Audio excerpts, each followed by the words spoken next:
Hello and welcome to this episode of I Don't Know Jack About Parenting, where this week I'm going to tell you how I don't know jack about going back to virtual school. So the big question is this: how are parents like us, who don't have a manual, who are doing the best we can, who feel as though we aren't enough, how are we going to raise healthy, happy children who we are proud of and still keep our sanity in that process? That's the question, and this podcast will give you the answers. My name is Ryan Roy, and welcome to I Don't Know Jack About Parenting, a podcast for parents who are being real with themselves. Hello and welcome back to this episode of I Don't Know Jack About Parenting, where today I am going to be sharing with you, how I don't know jack about going back to this thing that we call virtual school. How the schools don't know how to go back to virtual school. The counties, the cities, the school level.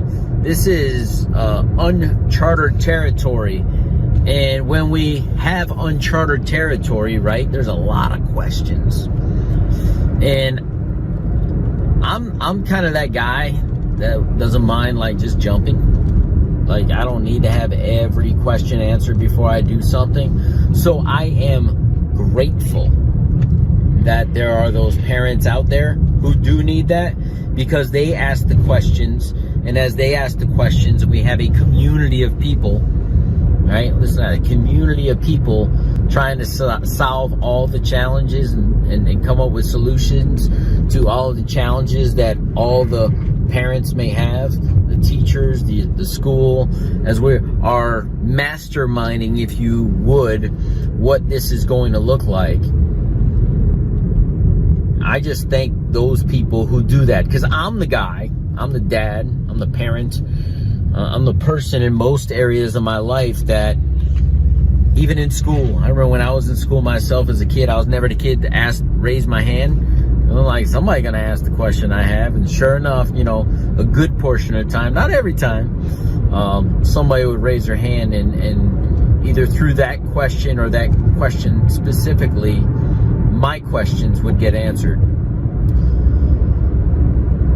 But there's a lot of questions, and there's a lot of doubt, and I will encourage you as a parent, as a person, as somebody who hopefully understands process and knowing that this is an imperfect situation.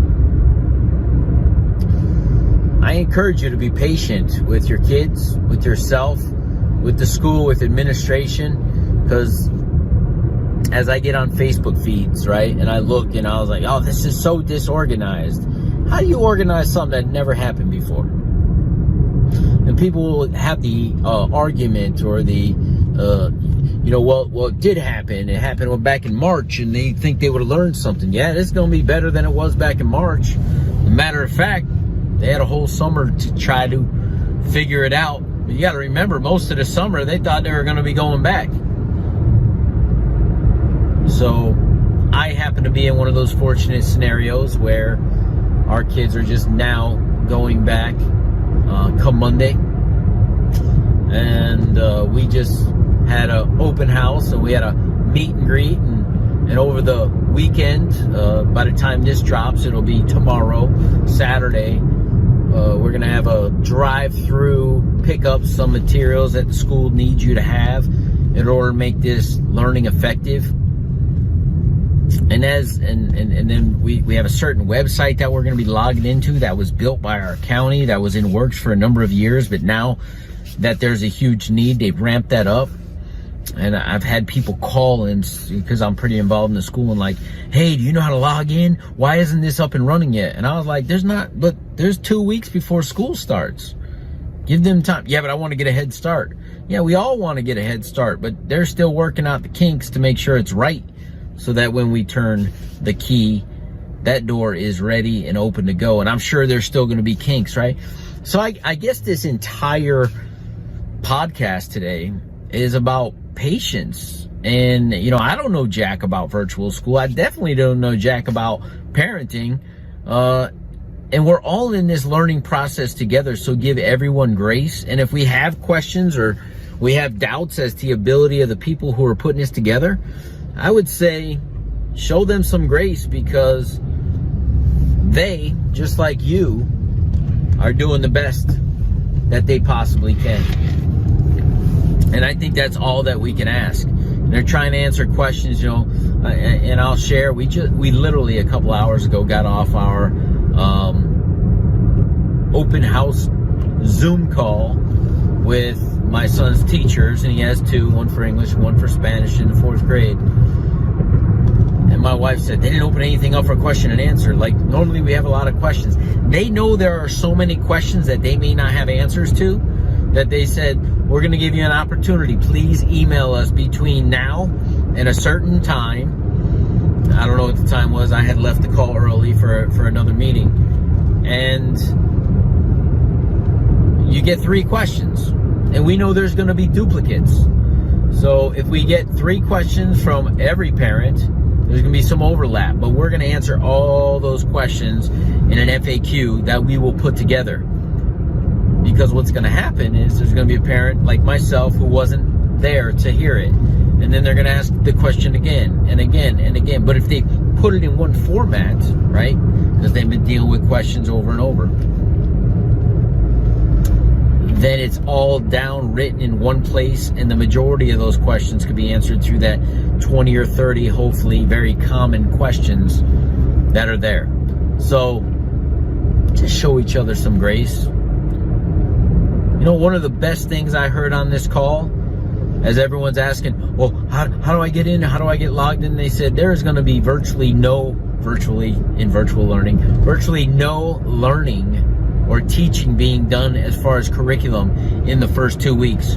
What they're going to do is familiarize the kids and themselves with this new classroom setting ground rules and boundaries and expectations of what a school day is going to look like.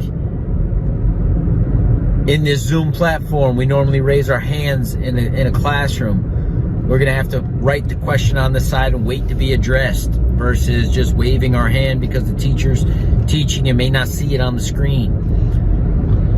They encouraged us to have a quiet workspace, and for parents not to interrupt between the hours of 8 and 12.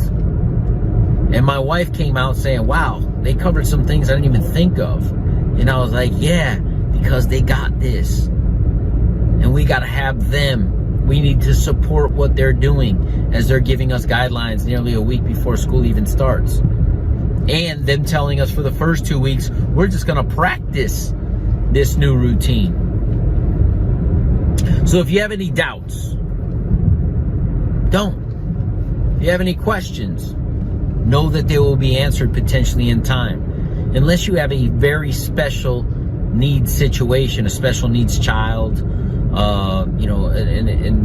an extreme circumstance, not having obviously the proper technology at home to serve your child. I know our school just provided computers and iPads to families that didn't have those things at home, right? Our county was able to make that happen. And I just, if you have that need, obviously you reach out. But if it's, what is our day going to look like? They're going to provide that information. Look, I don't know jack about parenting. I don't know jack about this virtual school thing. I just know I am going to play my role to the best of my ability and trust that our teachers, our administration, our schools are doing what they can to the best of their ability. And if we both are doing that, I think our children will be empowered to learn. So I wish you luck, and I pray for wisdom and guidance for all of us parents in this, because getting hot-headed or getting frustrated, just remember this. I know I've done podcasts on this. Our children don't do what we tell them to do. They do what we show them to do. They mimic us. And if we're getting frustrated with the process, they will become frustrated with this learning process. Because all right now we're doing is learning a new way. And if we can't be calm as parents, but yet we expect them to sit down and focus and listen, If we can't do it, what are we teaching our children? On that note, I will see you on next week's episode. Talk to you then. Do you want to be the dad you wish you had? If so, go get my free book, Be the Dad You Wish You Had, at BeTheDadYouWishYouHad.com. Inside, you'll find my most effective 40 tips to quickly and easily transform yourself into the ideal dad. Go to BeTheDadYouWishYouHad.com now and get it while it's free.